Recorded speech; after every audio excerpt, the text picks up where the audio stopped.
أعوذ بالله من الشيطان الرجيم. بسم الله الرحمن الرحيم.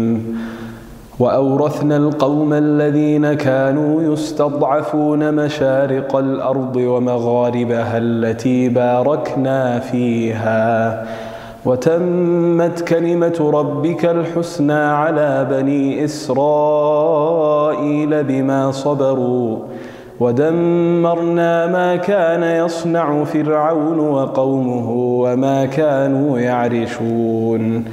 وجاوزنا ببني إسرائيل البحر فأتوا على قوم يعكفون على أصنام لهم قالوا يا موسى اجعل لنا إلها كما لهم آلهة قال إنكم قوم تجهلون إن هؤلاء متبر ما هم فيه وباطل ما كانوا يعملون قال أغير الله أبغيكم إلها وهو فضلكم على العالمين وإذ أنجيناكم من آل فرعون يسومونكم سوء العذاب يقتلون أبناءكم ويستحيون نساءكم وفي ذلكم